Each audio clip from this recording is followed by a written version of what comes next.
What's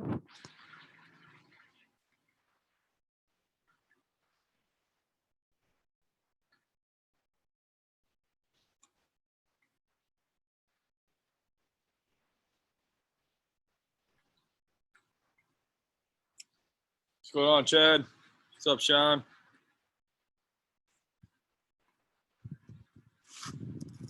How you doing? Good, man. Hey, what's going on? You guys hanging in there? Yep. Nice. Yep. Chad, you're growing that beard out, huh? I mean, no time other than now to try shit out, right? That's it. I agree. I've never shaved my head ever. So. Looking good, man. Yeah. How's did you end up getting your I think you had people in there for 3 months coming, right? Yep, they're in through the 27th. Cool. Yeah. June 27th. June 27th, yeah. Yeah. What about you? Did you end up doing the same thing? I ended up getting a booking. I think this was after the last call for I still have it on Airbnb. I haven't done anything long term, but I got a 35-day booking for a traveling nurse. And I also today I just created a listing on what was it called, Furnish Finders. That's a traveling nurse site. It's just for traveling nurses, yeah. Yep, and they're connected with another one. So my listing is pending right now. Have you tried it before? No, but I just don't think that that property would ever rent to nurses because it's a 3-bedroom, and nurses they're just not traveling in that big of packs for the most part. Yeah, that's a good point. Yeah, the one unit I put on there is just is a 1-bedroom. So yeah, then I think you're different. Plus, yeah, like we'll see how it works out. Yeah. I'll definitely share with you guys. But yeah, everything's good, man. Just trying to just continue to educate myself and just keep busy. I've spent a lot of time on direct bookings and figuring out how I want to go in that direction and what site I want to use and then the channel manager I'll be using. Yep. I think that'll be resolved by this weekend. Yeah, it's definitely an interesting route. I mean, it really just comes down to how well you can market the property, right? Well, that's what I had to learn about doing, and it just was about time. But now that I have time to invest and put in the foundations, I'll still market on Airbnb, but it'll be marketed in more places now, and I won't be nearly as reliant on Airbnb or Vrbo or Booking. Yeah, I mean, it's great to create your own traffic. There's definitely going to be a learning curve, right? Or you're gonna spend some dollars figuring out what's gonna work, but it'll be worth it long term. Now's the time. Yep. Are you gonna kind of concentrate on Facebook ads? Is gonna be your main push? Well, I'm uncertain because there's a lot of different routes. So one of the routes was, well, it's like get a web page, put it on the channel managers, which put it out to like 64 different places. Yep. And the other thing is, once you have a web page, how do you advertise it? And I'm still learning about that because I'm not super advanced, and learning about Google Ads and all these things are just taking time. So how I'm going to do it, I'm not sure yet. Yeah, well, let me know. I mean, I have 14 years background in marketing, so if you want to hit me on the side and pick my brain on the marketing, I'll definitely help you out. On internet marketing? So mainly traditional marketing, direct mail marketing. Yeah. But over the last 3 years, we got into Facebook marketing, and we ran some ads on LinkedIn, which wouldn't really apply too much here. But yeah, it was basically between LinkedIn and Facebook marketing. So, thank you, Tommy. That'd be awesome. Hey, what's going on, Mike? What's up, guys? How we doing? Doing well. All right. Good. Sweet. So, before we dive into questions, I wanted to cover something. Basically, like the way that I personally set goals and some habits and different techniques that I use to help kind of speed those things up. And I thought it would be beneficial for everybody because in the past, I've only shared this with some of my one-on-one clients, but I thought it would be beneficial for you guys. So if you're cool with it, I'd like to just take probably 10 minutes and just go through that if you guys are open to it. All right, cool. All right. So as you guys know, when we first get into the program, like we really dive deep on the why And the reason I put that in there is because of times like this, when it can be trying and, you know, the economy's up and down and all sorts of shit's going crazy. I'm just going to mute everybody real quick. If you guys can mute yourselves. Things can get really, really crazy. And if your why is not strong enough, you're going to just throw in the towel. Okay. Because it's easier.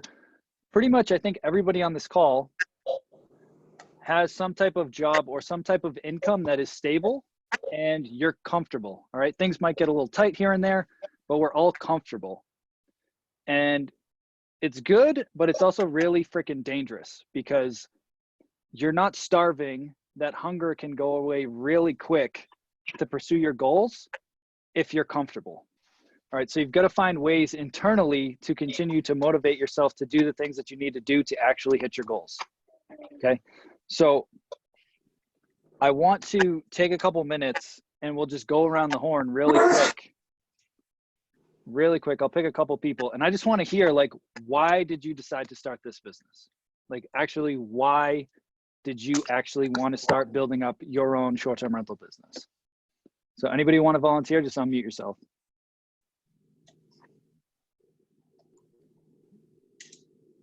Yeah, I can share. So my why really is for doing this is because I wanted to build something that my wife and I can do together. We both have or had, you know, kind of, you know, we had corporate level jobs, both doing very well, but, you know, just spending a lot of time apart from one another. You know, basically spend the entire day, come home, you always bring work home. And so, you know, it was like, this is not the way that, you know, neither of us wanted to kind of continue on things. So we wanted to spend time together. One another. Traveling is a big part of our relationship. So when I kind of discovered this business and its ties with properties around the country and, you know, and investing in the real estate, which is something that we both have, you know, have done successfully in the past and we enjoy, it seemed to be a perfect fit. So, you know, the why really was being able to get myself and my wife out of our corporate jobs and be working together, building something that's, you know, that we truly enjoy to do and do it together. Okay, cool. So, and my wife still has her job. I still do some consulting for the company that I was working with, but technically I'm unemployed. So, but like you kind of, you know, you hit the nail right in the head about the, you know, just how dangerous it is, you know, being comfortable. And I've known that for some time, you know, and I've had that feeling and I understand that. Yeah. It's like, you know, things are going really well. So it's like you lose that drive and it's, you know, it's something that you gotta kind of remind yourself and keep on pushing. Yeah, absolutely. Yep. Thank you for sharing that. Who else wants to go? I could jump in. I have to say, you know, going throughout the course, I'm very new. I just came in about, probably about a month ago or a little over a month ago. And the evolution initially started from a wanting, a deeper desire of creating a business model where I don't have to be behind a computer screen all day running that business or in an office all day running the business, which I found myself as an online freelancer. I found myself behind a laptop all the time. And it was fun at first. I could travel around. I could kind of work wherever I want. There's nice perks to the lifestyle, but it began to wear on me after a couple of years of doing it. And so when I heard about this opportunity, I've always been interested in real estate. I'm part of another mastermind that's very real estate focused. And I've been wanting to get into real estate investments for a while. So initially the why behind it was more of an internal alignment of like what worked well with me and where my interests would lie. But really has begun to evolve into creating spaces, environments, and I can ask more questions to Mike actually maybe further in the call or in Facebook on the page. But I've had it's kind of evolved into creating spaces and environments that facilitate learning and can help accelerate learning, because there's a lot of mastermind groups that I've been a part of that love to do retreats, and they love to use Airbnbs and short-term rentals for those retreats. And I have a passion for retreats and those kinds of groups. And so it's kind of evolved into creating a great environment or space to foster learning, teaching, and even restoration as well, because they usually want that kind of, they want to get out on hikes and all that stuff. So it's evolved. So that's kind of my story there with that. Okay. So sum it up in like one sentence. What do you think your why is?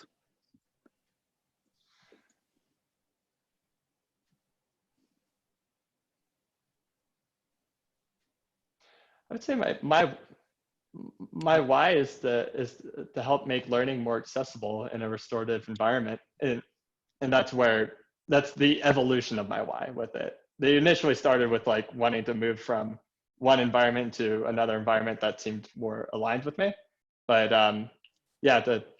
what it has evolved into is to help create environments that foster learning, restoration, teaching, and education. Okay, cool. Let's do one more person share. I'll do it. All about the money. I was just gonna say, I'll be quick. I just want more time. I want more time in my day, and we just had a kid last year, so he's 1, and my goal is by the time he's 10, I'm, like the head little league coach, and I can spend all that time during the day. I can wake up when I want, and I can just invest in my family full time. So that's why I got into this business. It's passive income. It's something that you can automate. It's not reliant on somebody else. And my why is just creating more time in the day for family. Okay, cool. Thank you for sharing, Chris. And Eric, thank you for sharing, buddy. So we've got some whys. Now, what is your actual goal? So it sounds like everybody, maybe Eric's was a little more passion driven, but a lot of people, they get into this, myself included, because I wanted to control my time. I wanted to quit my job, and I wanted to just spend more time with my family, right? And so the next step is, and it's funny, and I brought up the complacency thing because I was comfortable. I had a good income. I had a safe job, but what is your number? It's like, Tommy, you wanted to quit. What's your number? How much do you need to make to actually quit? So do you want to know the number as far as for my wife and I to both be out of a job? Yeah. Or what's your goal? If that's your goal. Yeah. So my goal is I would like to be bringing in 20 grand a month. Okay. Is that how much you guys are making now? Yeah. Okay. Yep. So. Okay. Now, 20K a month. Okay. Now, if you don't hit 20K a month, what happens? I mean, so, obviously we could change our lifestyle. We wouldn't travel as much as we do. We have very little debt. Our house costs us less than $2,000 a month. It's a great house. We basically did a huge renovation cash. So, our cars are just about paid off. So we don't have a lot of expenses, but we like to live a good life. So if you listen to the language that you're using, yep, and it's true, but what the language that you're using is it's not a fucking must for you to hit 20K a month. No, because so that's kind of the point that I want to drive home, that everything shifted for me when I made a decision. When I said, I will go fucking all in, put my flag in the ground, and I will figure this thing out, or I will die trying. Yeah. And when you literally just make that decision, when you cut off everything else, you say, I will do this, it will happen very quickly. Because I dabbled with real estate for probably 5 years. But then when I had that moment in the hospital with my kid and I made that decision, I did it in 18 months. Like, everything changes like that when you just fucking decide. And I'm swearing a lot because I want to drive this point home into everybody, because until it's an absolute must, you will settle for mediocrity and you'll sell yourself short every single time. every time. So like, you don't have to wait 10 years to do this. If you decide today that I will do this in the next 12 months, in the next 9 months, whatever it is for you, if you decide and you commit, you will do it. Tony Robbins talks about it, right? Like we all rise to the level of our commitment, essentially. It's like, if you can settle, if you say, oh, you know, it's okay. Like if I make a few grand a month, like I'll be okay. But when you shift that mindset to no, I will hit fucking 20K a month in the next 12 months, or I will fucking die trying. Like it will happen. It is an absolute must for me. You will be amazed what happens, because you will get so resourceful. You will stop doing anything else. You will laser focus on it and you will hit your target. And I don't care if it's Airbnbs, fitness stuff, whatever. Like if that's your goal and you commit all in, that's where the magic happens. Cool. So I want to give you guys a little mini homework assignment. So I've been working on this with Bernie too. This is like probably week 1 when we started doing some one-on-one stuff. I want you to set your target right now. Write it down on a piece of paper. What is your goal? 10K a month, 20K a month, whatever that is, right? Write it out on a piece of paper and put a date, okay? And I'm not making this shit up. Like this is like from books like this, Think and Grow Rich. This is how I set all of my goals. So I write it down, I set a date, and now the magic happens when you take it a step further. Okay, most people don't even know what they want. You guys are defining what you want. Now you're gonna write it down, which takes it the next step. But then I want you to read it and state it out loud twice a day. Every morning when you wake up and every night before you go to bed. But the key is you got to say it with absolute faith and conviction so that it drives it home. Like you can already see 20K a month coming through your Stripe account or your Airbnb account. You can already see it. You're already feeling like so pumped, so grateful. And you're like, I fucking did it. And like when you do that every single day, your subconscious mind is going to go to work for you. And it's just going to start finding opportunities, and you're just going to be talking in conversation with somebody and they're going to be like, oh, hey, I know this guy that has 6 properties. He might be interested in that. But like when you drive it to your subconscious mind, you write it down, you say it out loud twice a day, every single day without fail, just watch the results. So I'll challenge you guys to do that at least for the next 30 days. I do it every single day regardless, all day, every day. 2 times a day, every single day. Like I do not miss a day. Like this is crucial. And I didn't put this in the program, but I wanted to share it with you guys because you guys are committed. You're coming on these calls and you're looking for results. This is that magic sweet spot that it's not flashy. It's not technical. It's not, oh, you need this piece of software or this. It's this. It's back here. It's your subconscious mind that will deliver the results that you actually want. That right there, guys, that is the secret for everything. When you know exactly what you want, you have a burning desire to achieve it, and then you state it out to God, the universe, Allah, Buddha, Jesus, I don't give a shit what you call it, it will manifest. But you got to say it with absolute conviction and belief. So who's on board to try it for the next 30 days and just see what happens? Yeah, man. All right, good. All right, so that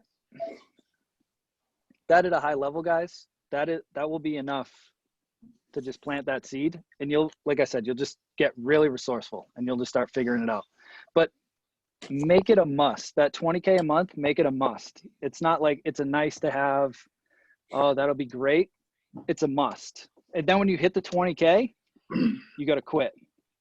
Okay, I hit my goal and I was still like, and my coach was like, you're fucking quitting now. But like, I didn't want to leave that comfort zone until I had a coach that sat me and my wife down and she was like, all right, you've been saying it for 6 months and you keep pushing your date out. What is the number? What was your number? And I told her the number and she was like, okay, are you there? And I was like, yeah, but I kind of have slow seasons sometimes and whatever. And she was like, no.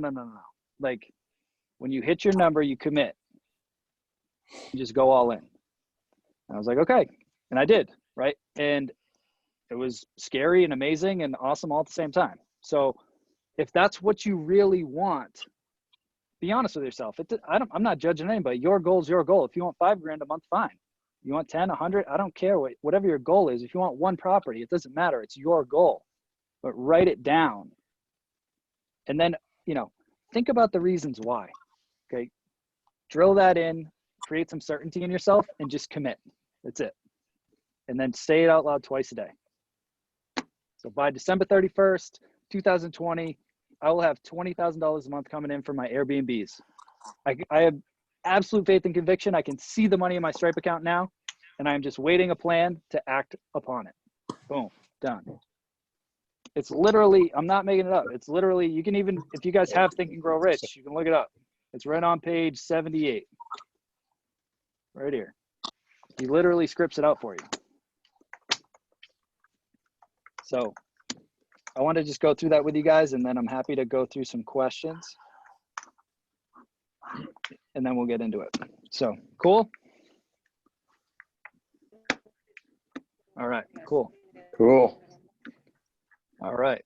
So, I guess we'll just go through the line. So, Tommy, you're still on my screen. What do you got any questions? No questions. Today I filled out I signed up for that Furnish Finders, which is also, I think it's 2 sites you get on, Furnish Finders as well as Traveling Nurses, I believe. Okay. So I just want to, I created the listing already, so it's done and just pending approval. So I just want to see what that does. It was $99 just to give it a try. So, is that a month or for the year? Or? That's for the year. Create the listing for the year. So I will report back to the group and let you guys know how it is. Chad and I were talking about it earlier, and Chad made a good point where he has a 3-bedroom, so it's not likely it's going to work well for bigger units. But I listed the 1-bedroom, so we'll see. Oh, maybe it'll bring in some listings. I did get a 35-day booking from some kind of medical student coming in to finish her residency. So that kind of gave me a little tip to, explore the traveling nurses a little bit further. So, cool. But other than that, nothing too new. I did drop a letter in a neighbor of mine, they have their place for sale for rent. So I dropped a letter. I thought it was the perfect sale letter, but they haven't responded back to me yet. So we'll see. I know I got to be persistent. So just going to keep on dropping letters in their mailbox until they finally call me, and then I'll pitch them. Do you know them personally? Yeah, I've talked to them in passing, a few times, but they only, they weren't in there very long. And then they moved down the street. They built a new house down the street. So I just, that's why I'm drop the letter, and I'll drop something off again there. I'm going to do a little comps report for them on the next thing, just to show them what I think. Nice. Are you trying to co-host it, or you want to buy it from them? I want to co-host it. Yeah. What they're asking for purchase is just too much right now. So, but I mean, I'll talk to them about it, so just to see maybe drop the price. But, yeah. But yeah, just come from that place of service where it's like, if you're finding that, you're not able to get the price that you want to hold out, this is another option for you guys. I'm happy to run it for you. This is what we do, and blah, blah, blah. I noticed that they were for sale for about 2 months, and then now it says for sale for rent. So I can kind of, it just gives me the signal that they're looking for some options. So, but yeah, other than that, just been reading a lot and just keeping educated. So, awesome, cool. I see Chad, you're up. Yeah, that thing I sent you from Boostly, I looked into it more, spoke to some people who've done it. Looks really good. What Boostly is, it teaches you how to market your property. And so finding a channel manager, a direct booking website, and Boostly, I feel really confident I'll be able to have my own, have my own website and my own brand. Cool, man. Awesome. Moving forward with that luxury property. And then I know you said to not, spread myself too thin with Phoenix, but I spoke to the owner there, and he likes the model. He wants to expand. So, but he's much grounded in that market. So he, like anything that I would look for, he already has. And like a maintenance guy, an electrician, a plumber, like I'd be able to walk into that market day one and having a complete, you know, a complete team. That makes it way easier. Yeah. Cool, man. That's awesome. Other So are than you kind of going back and forth with him, like, or is he pretty much set on the deal? So he, not going back and forth, the issues are he rents his place. He's got like a really nice 3-bedroom in Phoenix, and he wants to re-rent it. And so he needs to negotiate with his landlords or move. And he's gone like 320 days a year. He just travels a lot. So we're just waiting for everything to return back to normal so he goes back to his travel schedule. Okay. And that's all we're waiting for. So we have a deal in principle, but it just blossomed into he likes this and will end up buying more properties. Cool. That's awesome. That's awesome. Yeah, and then I guess just, I don't know if you've looked at like AirDNA at all for that market, but I know, pretty sure in the summer, the occupancy is lower because it's so hot there. So just It is. let him know that, just to expect that. So He knows. He's been in real estate for a long time, so he's kind of got a lot going on. Right now he just jumped flipping of some medical supplies in the next like few weeks, and he's been doing that. So he's been on the phone with China. So it's like he's busy. He doesn't really care. He just wants me to make money for him. I like it. Those are the best clients. Yeah, he's a really, Shut up and make me money. He's a dream client. I only have to explain things once, and he understands. Awesome. Love it, man. Congrats. Let's see. Sean, you're up. Hey, how's it going? Good. How you doing? Good. We had 2 rentals last week. One was 42 days. He's from the military. So that'll tie up a good amount of occupancy down there. Nice. I also signed up for Furnish Finder on the 10th, I believe it was. I'm still waiting for my account to be verified. Cool. So is the military guy here for COVID related stuff, or what's going on with him? No, he is here. He was restationed down here, and he's going to be down here for 4 years. He just wants to try and have a little bit of time to buy a house. Perfect. There you go. Military and relocation. Yep. Beautiful. Sweet. D, you have any questions? No questions on my end. Same thing. I got a person that's going through like a divorce, so their marital house is up for sale. So she needs a place for the next 2 months. So I locked her in. So there's still people out there that needs place to rent all the time. Yep. Awesome, man. Congrats. Eric, you got some questions? Yeah. And thank you again, Mike, for hosting all of us today. Just a quick update. Still in the process, almost fully through the course, and I have narrowed in to two areas where I'm looking for my first investment property to also rent out as well, live in / rent. So pretty excited on that front. Nice. Congrats. Thank you. And related to the why, the deeper why, and actually it was cool. I had never heard anybody mention passion driven before, like with goals. So it's pretty cool. You added a new term to my vocabulary there with that. My question is, have you, or anybody that you know, or anybody within this group, have any feedback in regards to creating an Airbnb or short-term rental that is tailored towards group events, retreats, mastermind retreats? Is there any legal issues with that, or any challenges that you foresee that I can't see right now? It just kind of depends on how big the event is. And I know Chad, I think he hosted an event at one of his bigger properties, but I know like for our hotel, like if we're going to have an event, there's certain permits that I'd need to pull with the town and things like that. Sometimes larger events or like party events, like I don't want to get into, but you know, sometimes like we've had requests to host galas. I'm thinking I'll probably host some type of, you know, STR Secrets live event in the fall at the hotel, like a mastermind event type deal. So I think those are definitely cool options for you. I would just check with your town, because they might have certain requirements for permits and parking, and if you need police details. It just depends on how big the event is. But Chad, I don't know if you have any other insights, because you had a decent sized event at your place. I just had a birthday party for 30-ish people, and I didn't check with my town. I checked with my insurance to make sure how large I can hold the event.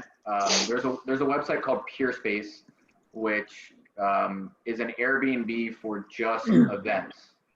As far as marketing to mastermind groups, I would just market to mastermind groups. I don't think there's a site for that, or maybe a big enough, but I would just be in mastermind groups and just market your property as that. I would be careful to, make, like in Scottsdale, for example, that you can only have 6 people maximum stay at your place as an Airbnb.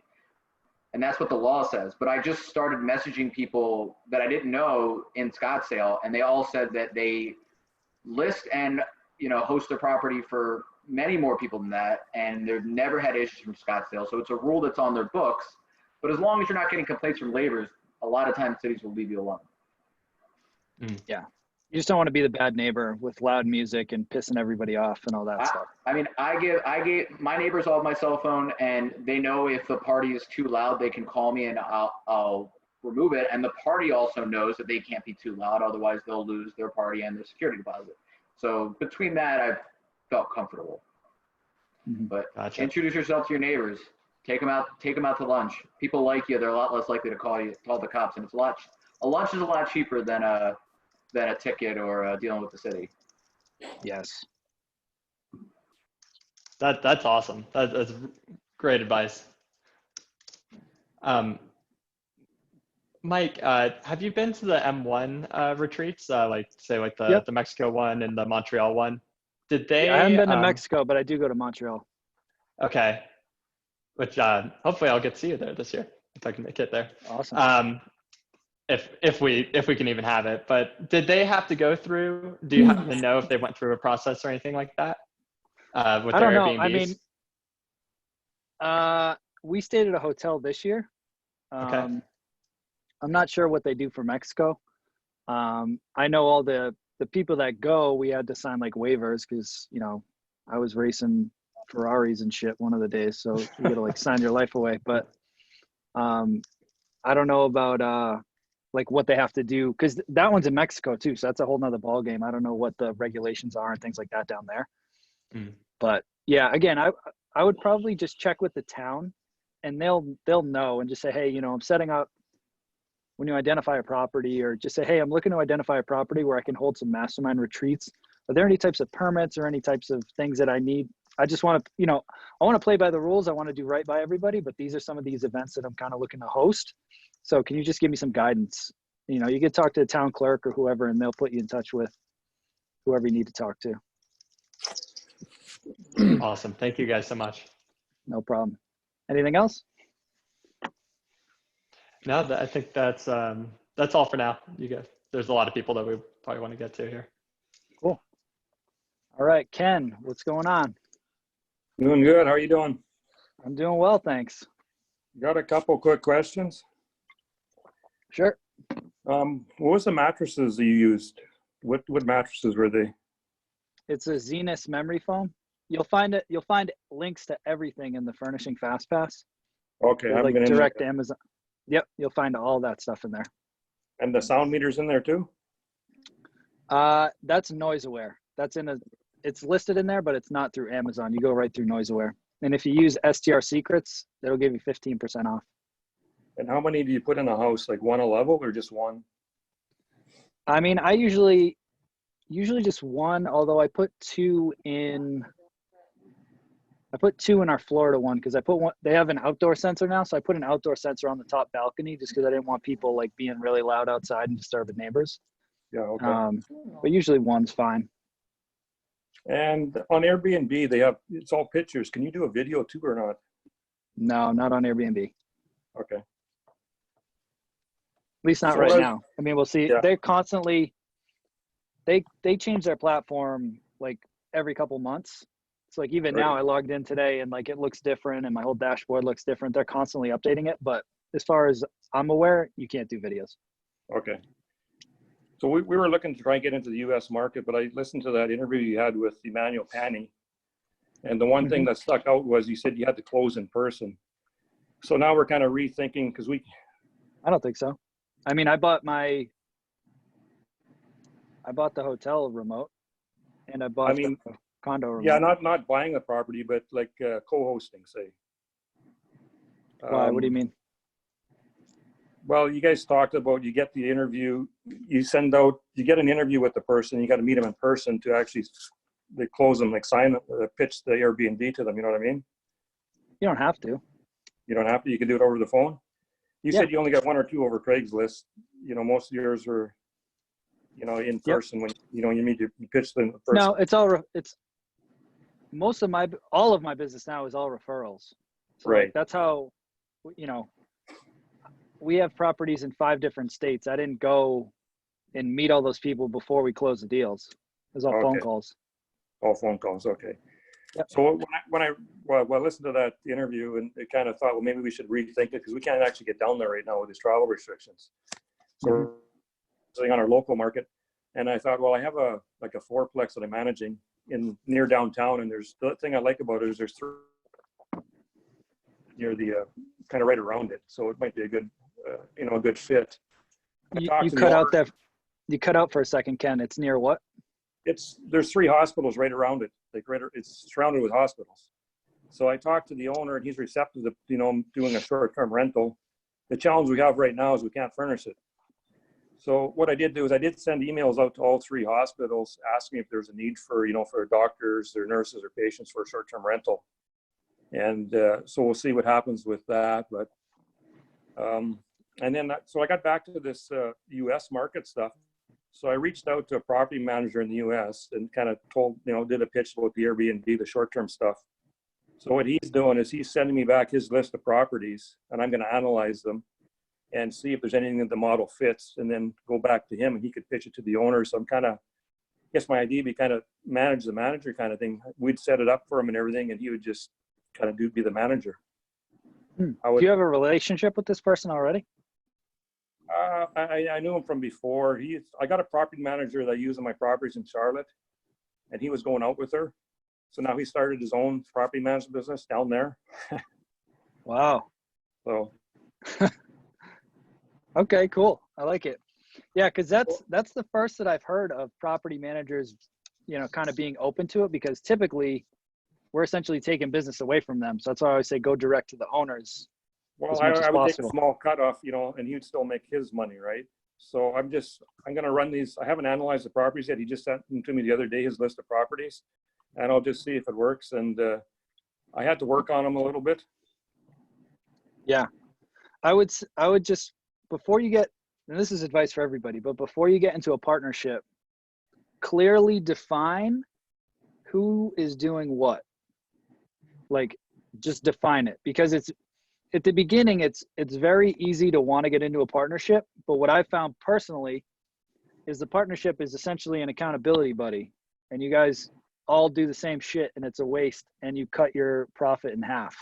So as long as it's clear, like if you're doing all the legwork, getting all the bookings, and then he's just checking in on the property every once in a while, I'd probably pay him like a retainer or something, but I wouldn't give him like a huge cut of the profit because you're doing all the legwork. Well, I look at right now, he has a rapport with the owners, right? With his properties that he's managing. Yeah. So we'll see what happens. Yeah, you just don't want to, because I just don't want you to sell yourself short, because you're still going to be the one doing all the work. Yeah. Yeah, it's nice to give them a finder's fee or something, but you don't want to give them like half your profit or something like that, because it's not, you're going to be kicking yourself in 6 months. Like, all right, well, this guy, he's making out on the deal and he's not doing anything now. Right. Okay. Right. I like the idea. You're getting resourceful. I like it. And that's all I had there, Mike. Thanks for your info. Okay. Yeah, no problem. All right, Bernie, you are up. Look at you. Holy shit. I don't even recognize you. You know, Eastern time for new beginnings. Oh, okay. Just made that up. No questions. I have some good news. Today is the first day since Corona started. Both my properties are booked right now, so that's good. Yeah, so the small one's I had no problems having people stay in there, and with just cleanings in between. The big one, I finally got some workers, and I'm not sure what kind of company to have, because it was just the owner of the company said, hey, can I rent a place and send my workers to stay there? And I'm like, sure. I got their phone numbers, but it's rented, so that's really awesome news. Nice. Because the big one was really hard to rent. Other than that, you know, you mentioned doing that goal and reading it out twice a day, and I've been doing it now since Saturday, and it's good. It's definitely good for PMA, positive mental attitude, and reinforcing your why all day. So thank you for that. Okay. Yeah, no problem. That's all. All right, Mike, you're up, buddy. Welcome to the call. Thanks. Yeah, I'm brand new, first call. Been through a little bit of your training so far. I think I'm on week 3 or 4. Today, I've really got 2 questions, but I wanted to take a look at one of the deals I was analyzing. I actually put an offer in on Sunday. So Nice. hopefully you guys don't have too much bad. And if you do, maybe that's a good thing too. So I posted it in the Facebook group, but you guys typically analyze these on these calls, we can do it. Yep, absolutely. Let me share my screen in a sec here.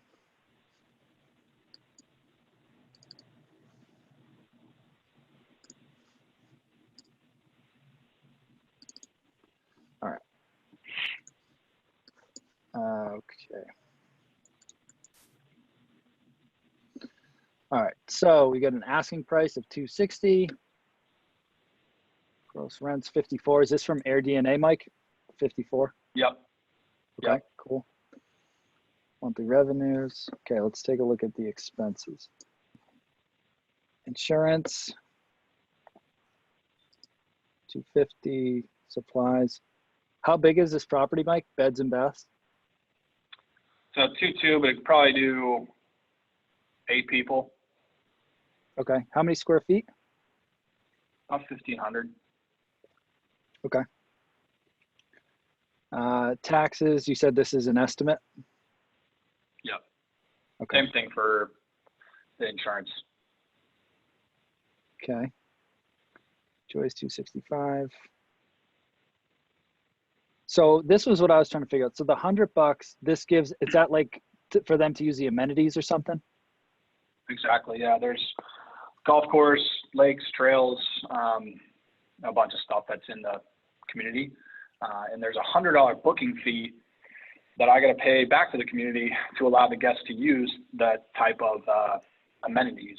And, you know, my plan would be charge it to the upfront, 100%. charge it to the bookers, but I included in there as part of the turnover fee, really. Okay. To keep these numbers safe. Okay. Yeah, that sounds good. Cool. So let me, turnover cost 175. That seems reasonable. I don't know that market. Well, is this outside of Asheville or is this somewhere else? Yeah, it's about 30, 45 minutes south of Asheville. Okay. Yeah, so we've got a couple of properties in like Weaverville and Mars Hill, and pay about $150, and that's a big house. It's like a 5-bedroom. So this is, to me, it looks like a conservative number. Okay. Now the occupancy rate, is that from AirDNA, 50%? Yeah. I mean, conservatively, dude, this looks like a good deal.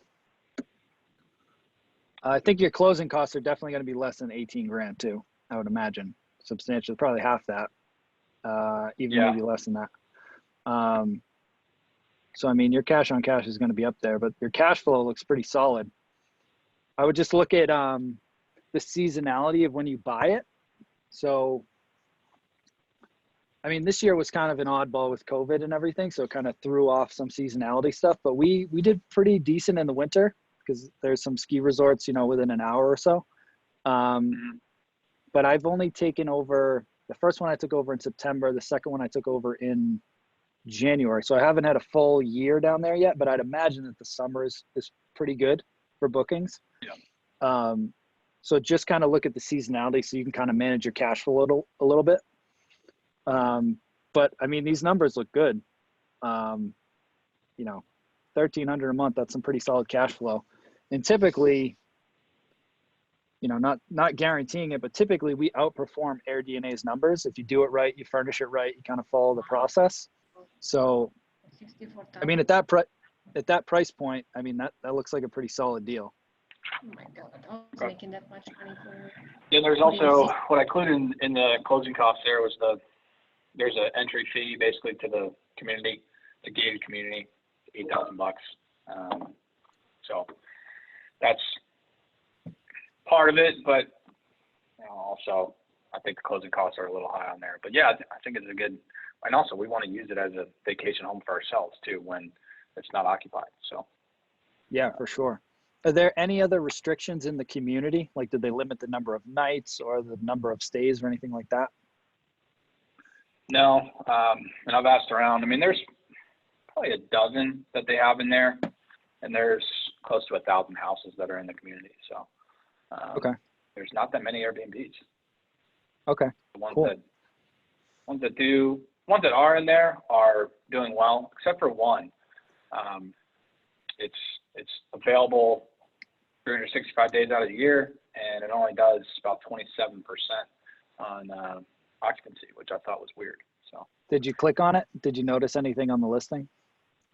yeah, I didn't really notice anything that was that crazy because I actually looked at it when we were looking at Airbnbs to go stay at 2-3 months ago. So the reviews didn't look that great, but that might have been why. Well, if the reviews are bad, it's kind of game over. Especially if you only have a couple of them, because again, if you're looking, right, if you were going to stay there and you had 4 properties and one of them had bad reviews, you'd immediately just X that one out. So that's definitely not helping. And I'm wondering if they're using any pricing software like we are to kind of maximize their rates and revenue and all that. So, yeah. Did you click on the other 3 or so that you were looking at on there? The other 3 that are close to my property or look like it. Yeah, that looked Yeah, like those- they're doing well. Yeah, those were doing very well, which is why this one stood out. I wasn't sure why. Yeah. I mean, on paper, this looks like maybe a good deal, man. Yeah. So, The other questions I had were, one was about a loan. Do you recommend, and maybe anybody else can answer this too, do you recommend doing second home loans or vacation loans for properties that you're going to purchase? I did a second home loan for mine because I only had to put 20% down instead of 25, and I got a better rate. You know, talk to your mortgage broker. I just had an open conversation with them. Like, I use it every single month, although I actually missed a month for the first time yet because of this whole COVID thing. But I would say just ask them and have an open conversation, because I think technically if it's a second home, you're not really supposed to be renting it out like a business or whatever. But I would just say, you know, I'm just renting it to friends or whatever. But I haven't had any issues with, you know, mine got sold to Wells Fargo. They're not, it's peanuts. It's a small loan. This is a small loan for whoever's going to buy it. So I wouldn't be concerned with that, but I would just run it by your mortgage broker. Yeah. Yeah, they haven't had any concerns about it. I was talking to one of my buddies yesterday, and he was looking at doing the same thing, and he hit up Quicken Loans, and Quicken said, well, whoever we sell this to, actually, no, they said Quicken would audit them and see if he was using it enough or if he was renting it out. And they said that happens often, but that was a Quicken, basically, sales rep. So, you know, there are some differences there, but the other question I had was, I'm having trouble with the LLC setting it up. Not setting that up. It's the lenders are not lending to an LLC. They want to lend just to me, which is how I originally set it up. So here's what I did. I bought the property in my name, and then I ended up just setting up an LLC, and then you do a quick claim deed into the LLC for like $1. Okay. Yeah, that's what I was going to ask. Have people done that? Have they bought it, themselves and then done the LLC on the back end? Yep. Okay.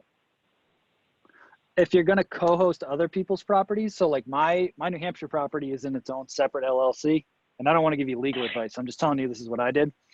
My LLC, I have a separate LLC for the New Hampshire place, and then I have a separate LLC for my management company. So those are two separate things, because I want to keep my management company separate from the property in New Hampshire, and the hotel has its own separate LLC. So any assets that I actually own, I put in a separate LLC, and then the management company has its own LLC. Interesting. Okay.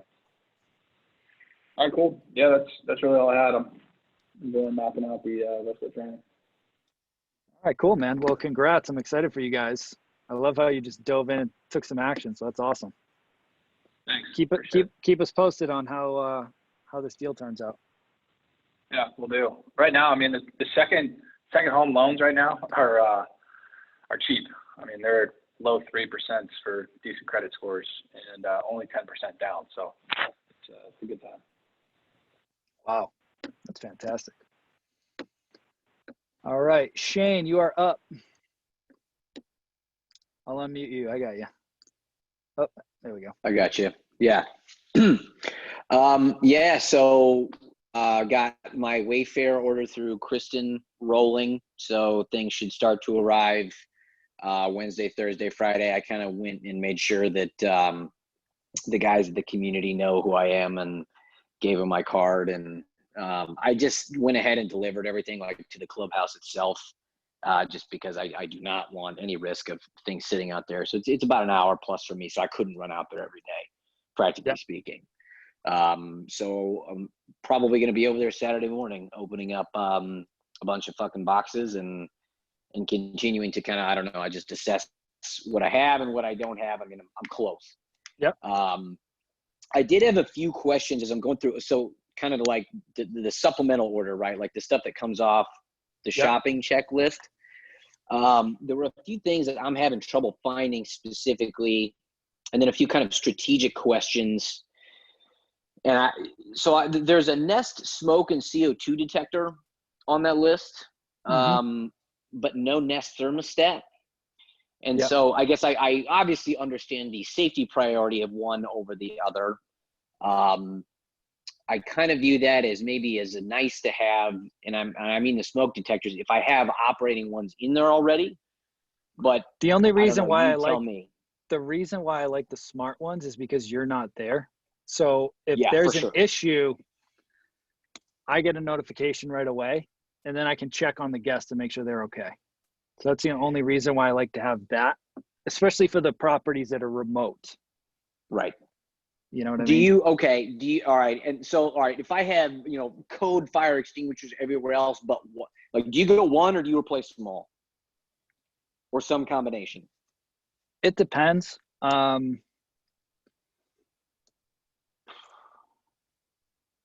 to think of,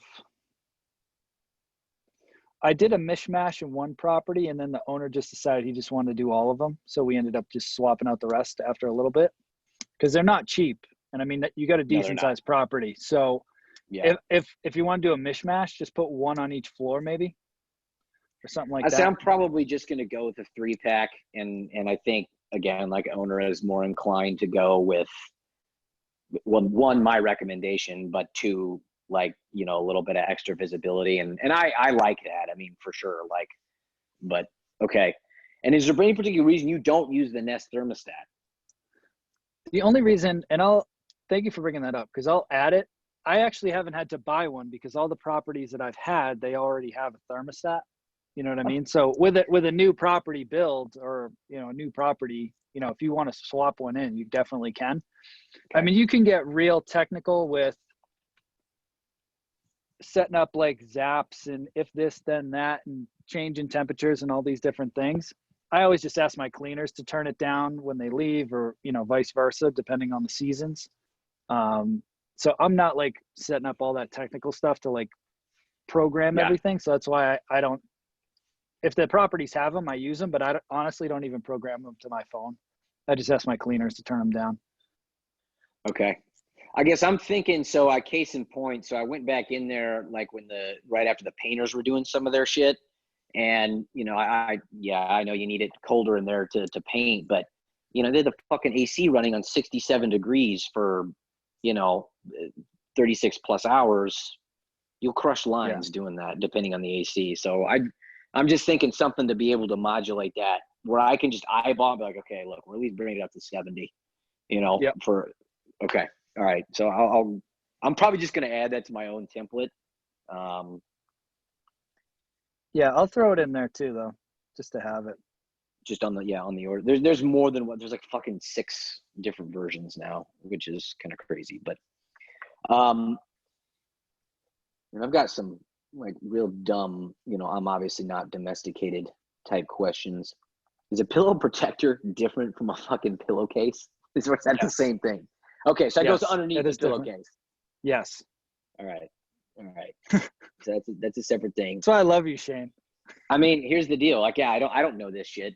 And is there only 2 size pillows? Is it standard and full, or standard and king? Is that typically it? Or is it just standard? I think there's standard, queen, king. There's a whole bunch. I just usually get standard, and then if we have king beds, then I get the king pillows, because otherwise it kind of looks a little silly because they're just like in the middle of the bed. All right. But you can do standard pillows on a queen. If you have a queen bed, you can just use standard pillows. It's fine. Yeah. So my only issue is some of these. So like it's the same thing for, you know, cases and pillow protectors, etc. It may have, you know, that specific product you recommend. They may have it for one or the other, but not both. Like they may have just standard, or they may have just king, right? So I can send you some individual shit on that. We don't need to get into the weeds in front of everybody on that one, but tracking that. For bath rugs, mats, and then shower curtain, shower rings. I'm not seeing either of those on the list. Maybe I'm missing them. Bath mats should be in there. Maybe not shower rings. All right. If they're not, I'll double check it though. Well, like the curtain, like the curtain and ring and that kind of stuff. Maybe I'm overthinking this, but are you like literally just okay, this is just an Amazon basic. It looks like a towel. Maybe that's why I missed it. Yeah. It's just simple. It literally looks like a small towel, but you can bleach them and wash them. I used to get like the big fluffy ones, but then they get all like pulley and stuff. And I started just going with those because it's just easier. Regardless of property quality? I mean, you can get the nicer ones if you want. I just put in some of the basic ones that we use at our properties. In my New Hampshire one, I was a little bougie and I bought some nice fluffy ones, but they do get a little pulley over time, but you can kind of go with whatever you want. I would just recommend like getting white so that you can bleach them. Okay, so that was my other question for any of this stuff. I mean, just even bathroom decor, just continue all white, right? I mean, that's basic. Actually, now that I'm thinking about it, I'm repainting, so that's not the problem that I thought it was going to be. All right. What's the last thing I wanted to ask you about? I think Kristen told me that you had a question about like the count of sheets and towels or something like that. Yeah, so I think I've reconciled this, but it's the same kind of thing where like when I order a set, it'll have, I think you just kind of have to jigsaw the math. Yeah. And I would just say more is usually better. So just for everybody else. So normally I recommend like 3 sets of sheets. So you have, if the cleaners, if they don't have time to like pull them out of the dryer and fold them and whatever, you want to have at least a second set so that they can put out a clean set while they're doing the laundry. But if one of those gets stained, then you're kind of screwed because then you're only down to 1. So I always like to have 3 on site. So if one gets stained, then you can order a backup, but then you still have 2 at the property. Same thing with towels. It's usually like 2 per person and then maybe like 1 extra like to put out. So I usually order like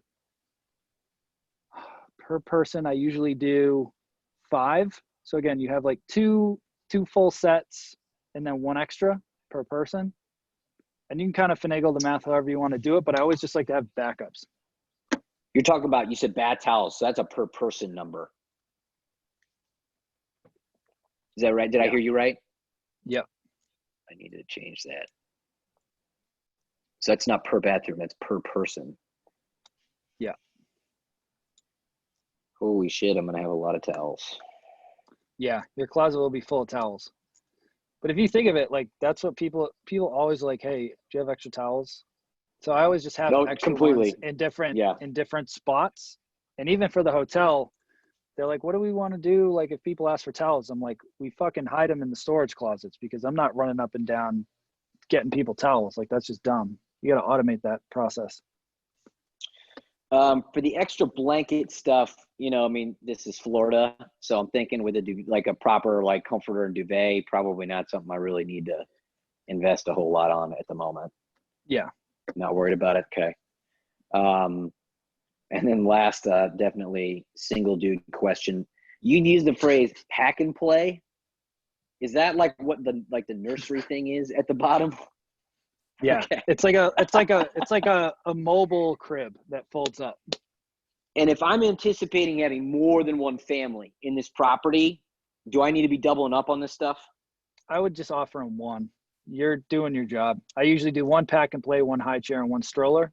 And if they need more than that, they can bring their own. But I feel like that's more than enough to offer Generally them. speaking, yeah, that seems like it's kind of already above and beyond. So, all right, man. Yeah. Yeah, that was the immediate stuff. If I come up against snags this week, I'll let you know. Cool. And just hey, for the M1 questions earlier, FYI, to my knowledge, Montreal's been axed this year because Mexico's been moved to November. So it's only Mexico, and they do rent out giant houses in Mexico. I don't know through what platform. I mean, they're fucking 25 bedroom places. So that's probably a private thing. Rock had a membership through Inspirato, where like you pay an annual fee and you can rent these like badass houses. They're not even houses. I mean, they're mansions on cliffs and all sorts of crazy shit. Right. Love to hear it. All right. That's all I got, man. Sweet. I'm anxious to see some pictures of this place when it's done. Yeah, I'm stoked. I mean, paint should be done on Friday, is what I'm being told. So that'll actually start to look a little bit different. And then I guess kind of the only good news about Disney being closed is I can sort of take this one stage at a time in terms of bringing stuff in and not making mistakes. You're an hour from Disney? I am, yes. Like where I live in Tampa, yeah. I mean, it's maybe a little bit more. Yeah, so the property's in Kissimmee. It's about, I don't know, 60, 70 minutes, depending on traffic. Nice. The property itself is, I don't know, 10 minutes tops. I mean, it's right there. So, I mean, it'll be good when things get opened back up. So, cool. And if I'm ready before then, I'll try some of that hospital stuff that y'all were talking about last week, you know, in the meantime. Yeah. Yeah. Because there's one that's close. So. Awesome, man. Thank you. Yeah. Thank you. All right. I think that's Romina. Or is it Roman? Hi, guys. What's up? How are you? Not much. At this time, I'm just listening to all of you and just take notes. What you're all saying, I really appreciate it. Yeah, I really do. Everyone is amazing. You guys are awesome. So I love Romina. She's like my cheerleader. Always keeps me in good vibes. I am, because you guys have so much guts to do this through all this stuff.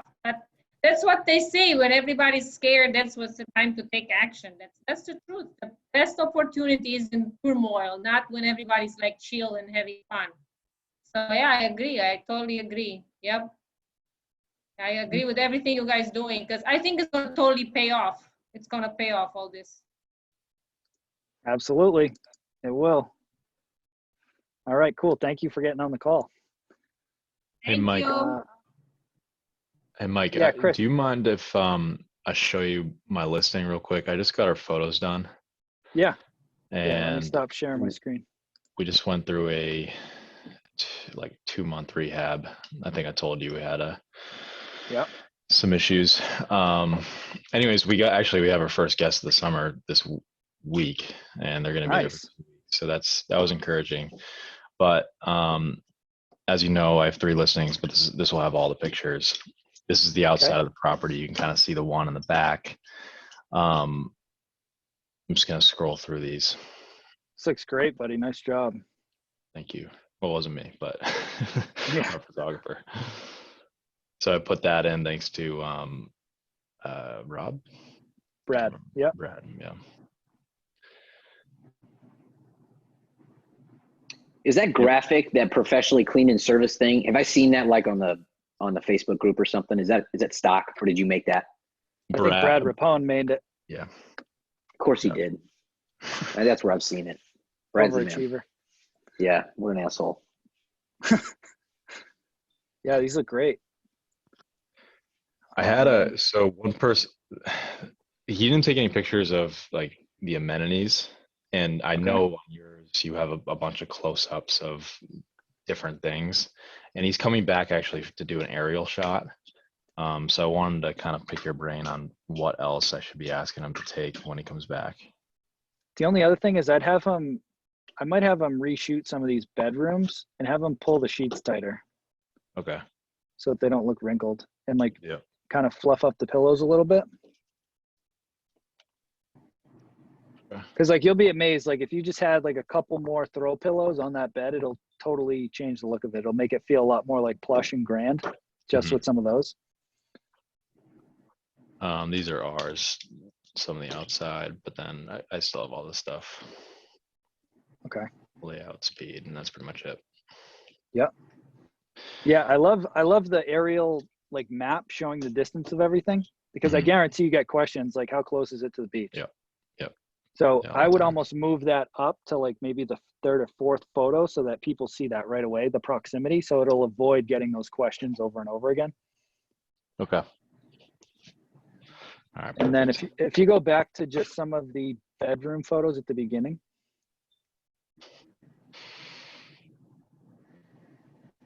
Yeah. So like that, you see what I mean? Yeah. I'd be like, I was a little bit discouraged when I saw these because I knew it should have been cleaned up a bit. Yeah. But I hear you on the pillows and just cleaning up the sheets. Yeah. It'll give it just a much like cleaner look. But I love, you got the towels stacked with the soaps and like, looks good. Just a couple of those tweaks. That kitchen looks great. I love that little like driftwood backsplash. That's awesome. Yeah, thank you. That was my wife. No design acumen for me. No, no. Yeah, this looks good though, man. I'm excited. I feel like you guys are gonna crush it this summer. This looks fantastic. Yeah, I'm hoping COVID finishes because we have a ton of July and August bookings that will make us our money. But in the meantime, we're trying to just tailor to extended stays. We got an essential worker coming for 2 weeks. We can't even book with anybody else. I was going to tell you when you mentioned the booking, I was like, did you make sure that they're essential? Yeah, they are. Cool. That just sucks, but I mean, I get it. But yeah. Anyways, thanks for the help. Yeah, no problem. Actually, one last question, just on discounting. Yep. Do you discount through PriceLabs or do you discount directly through Airbnb? Because I know Airbnb has like the weekly discount available there. For what exactly? Like for COVID or just in general? Yeah. For COVID specifically. I have my pricing strategy nailed down for just regular times, but I for wouldn't the next do it in month PriceLabs. And I was talking to Matt on my team about this, because then if you set it up in PriceLabs, like if you adjust your base rates in PriceLabs, it's going to pull it all the way down throughout the season. I mean, I found for us, like we'll just go in and tweak the rates in our property management system for like the next few weeks or whatever. And I also don't put the rates so low that you have no negotiation room, because if you put discount, people are going to assume that they get a discount on your discount. Like they want to feel like they're getting a deal. So, if your rate's normally $200 a night, put it at $150 if you're comfortable taking it for $100, and then you have $50 to wiggle. Yeah, that makes sense. Sorry, I got my kiddo with me. Hey, It's all good. just to mention something about PriceLabs. They had a call I did last week, and I changed my PriceLabs. So they have under customizations, Yep. they have, it's called COVID or coronavirus, whatever it is, but it basically will only discount. So you shouldn't touch your base price. You should leave it, and it will only apply the discounts for, I think it's up to 60 days is what it's Yep. going now. And you can customize it however long you want. Like you could pull it back to 30 or whatever. So you could do it that way. But Yeah, that's Chris, what if you're just looking to, yeah, if you just have some small gaps, it's just quite frankly faster to just tweak it yourself. But if you've got a lot of gaps, you go that route. Like we started testing that out, Tommy, actually, last week, and just trying to play around with it a little bit to see how that goes. And I'm in the process of mapping out STR Secrets like 2.0, and I'm going to do a deeper dive myself on PriceLabs and a lot of the functionality, and kind of how we set up our pricing on some of our different geographies and different property sizes. So that'll definitely be something that we cover. So, Yeah, for now I just left it at the default. I think it starts at 30%, and I'm just going to kind of see how it rolls. But yeah, That makes sense. Do you know if you give like a weekly discount in Airbnb, will that override any of your PriceLab? goes on top of it. Goes on top of it. Okay. Yeah, in addition to. I'll just pull up PriceLabs real quick just to show you what he's talking about. Yeah, anything in PriceLabs that you do, your Airbnb, the weekly or monthly discount will go on top of whatever you set in PriceLabs. Even if it's a absolute dollar amount, like if I say $750 for the week, that doesn't just wipe out all the percentage based pricing. My understanding, it does not wipe out the weekly or monthly discounts that you have set in Airbnb. Okay. It won't go below your low rate though, like your minimum nightly rate. Right. So like down in here, what he's talking about, if you go to customizations, you could choose this new one. If I turn this, yeah, I have a custom one on, but no, not the seasonal. I think it's in here. Coronavirus. Yep. Right. So you can go in here and you can edit this if you want. So, and it's based on your occupancy and how far out it is. So if your occupancy is less than 10% over the next 2 weeks, it's going to drop it by 35%. Over the next 30 days, it'll be 25%. So you can customize it however you want. I'm gonna go back to my custom one that we did, but you can get in there and play around with it, and set it up however you want. So we're testing out some different ones on different properties just to see how they perform. But again, I'll do a deeper dive on all the customizations that you can do with PriceLabs and kind of setting up how you can set up your own group rates and everything else. If you have, like we have properties in clusters of like, Salem and Beverly, we've got like 5 or 6 properties in those markets. If I want to price them all based on a certain group, we could do that. So it applies to all of them to kind of save time. Or you could do it individually. So yeah, PriceLabs, it's not the prettiest software, but it has a lot of functionality. And that's why, all the bigger players like to use it. Yeah, I like it a lot. All right. Thank you. No problem. Hey, Mike, I just thought of a question. Yep. No, because one of the things I'm trying to look at is, I just want to see kind of what's going on with search, impressions and things like that on Airbnb. And I know they have the whole section for that where they show searches and clicks. But I don't know why I can't wrap my head around the way that they report it as far as it being 90 days from the actual book date. It's kind of confusing to me. Like I just want to know right now, in the last couple of days, how many searches, how many impressions am I getting, and how many clicks am I getting? I mean, is that all that you use to kind of monitor that? I honestly don't even. You don't really bother. I really don't. I I'm always just looking at my numbers. Like if we're getting bookings, I know that we're doing well. If we're not getting bookings, it's either my pricing or my listing, right? It's one of those. So we'll refine titles, we'll rearrange photos, we'll tweak some pricing. Right. I don't focus too much on like the SEO type stuff of Airbnb. Not saying that you should or shouldn't. It just hasn't been my focus.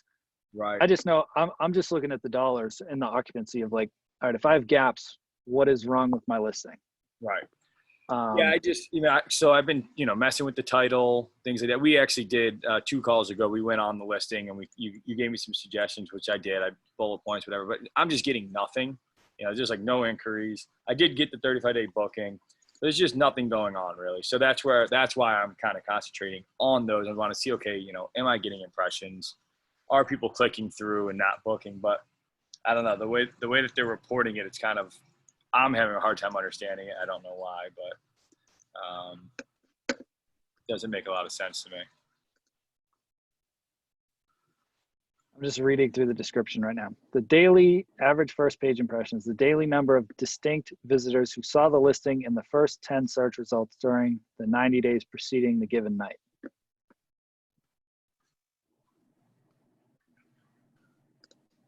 Learn more.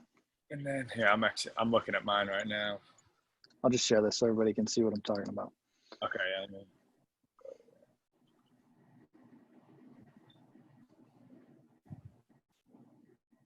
Looks like you can edit it, Tommy. Oh no, that's just for the performance data. I don't know. This is just one listing that we have on this one account. Actually, yeah. So let's just take this as an example, Tommy. Let's just see if I just select April. Right.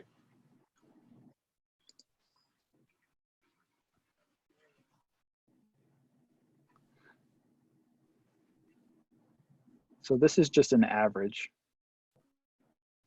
Oh no, the daily number of distinct visitors who saw the listing in the first 10 search results during the 90 days preceding this given night. So it's, yeah, I don't know. That's confusing as hell. Yeah, so like if you went and looked at a specific, because that's what I've been doing is like that little chart that you had below, you can look at specific days. Yep. But the thing that was odd to me that there was days in the future, that I don't have bookings for, but it's showing search results. So I can't wrap my head around what I'm seeing, and it's making me feel dumb. But I'm like, I don't get it. So.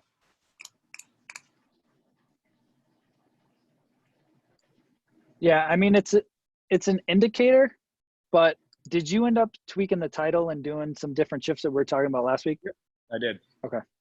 Yep. New title, bullet, and I put every description in bullet points and rearrange the photos. So. Okay. But it'd be nice to see if if you're getting more impressions because of those changes. Otherwise you don't know if the changes are doing anything. That's where I'm trying to monitor that to get an idea if those changes are actually doing anything based on first page impressions and so on. But see if I just change the dates if these impressions change. I'm thinking that these are the impressions during this time period.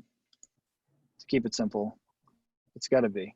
Yeah, I'm gonna call them and kind of hammer them down on a little bit. And that's my understanding of it. I use this fairly frequently, only because when we're out of season, it's pretty much all I can go on.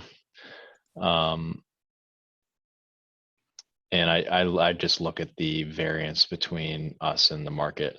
That tells me if we have a lot more impressions than other people, then I know my listing's good, that I might have to adjust something with the pricing.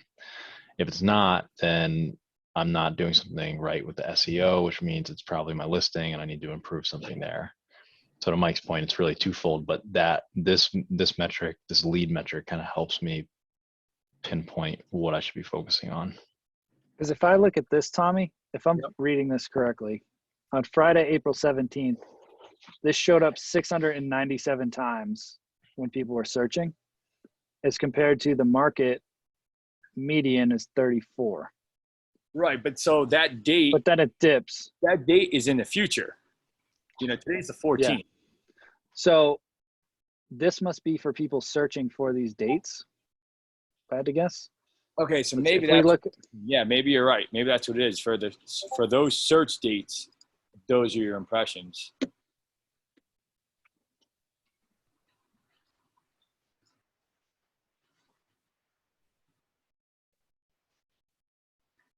Yeah, that's what it's got to be, and I think that's what I wasn't wrapping my head around. Yeah, it's based on the trip. I mean, that's what it says. Yeah, based on trip date there, June. So it's someone searching for those dates. That's the number of searches you're getting for someone searching at those dates in the future. So, all right, I think that makes sense. I'm gonna go back and look at those numbers.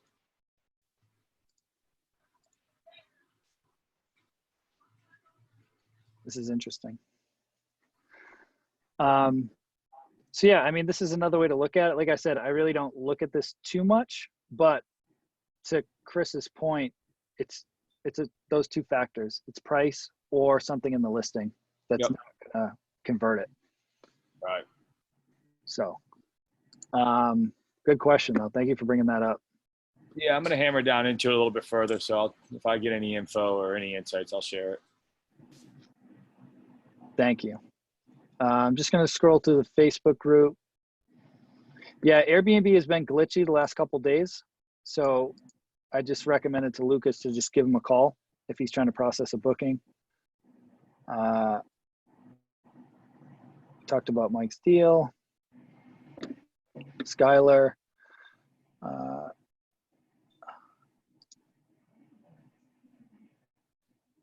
Yeah, he was asking about partnerships.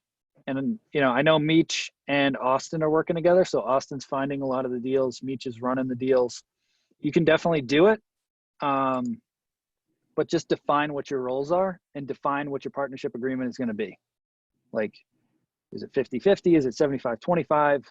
You know, are you going to do the listings and the communication? Like, what is each of your roles? So you really just want to dial that in so that it's a true partnership and not just an accountability buddy.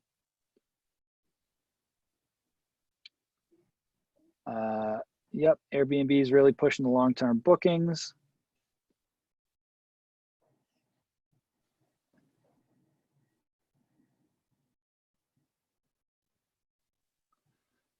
Ken was asking about market research.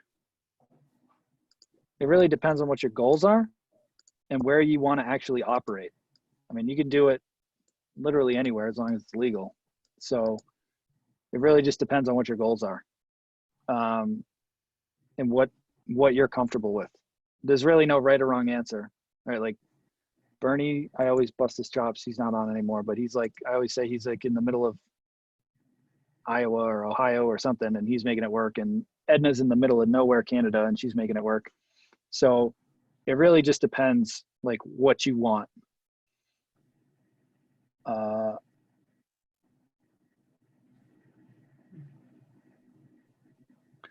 Ken asked, I have a question. If you're 3 hours away from a property, who sets it up? So I talk about that in your dream team. So you can use sites like handy.com or Thumbtack or any of those sites, and the contractors build it out for you. So like my property and one of the properties in North Carolina, I didn't even go there. Like they built it, set it up. Like we ordered everything and just had it shipped to the property, and then we would just get photos and videos of walkthroughs of progress as they were building it out. It's like you don't have to be there. You know, for your first one, it might be a little more in your comfort zone to, you know, be a little more touchy-feely. But, you know, our first property was 3 hours away. I drive up there and check in on it on the weekends, and I do video calls with the team to make sure that everything was moving along. But you just hire contractors to build it. That's an older post. Talked about that last week. All right. I don't see any other new questions in here, guys.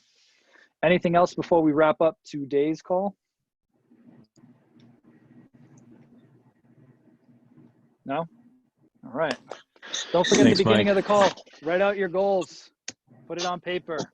State it out loud twice a day. All right? Appreciate it, Mike. Thank you. Guys. See you guys. Talk to you guys soon. Bye. Thanks. All right. See ya.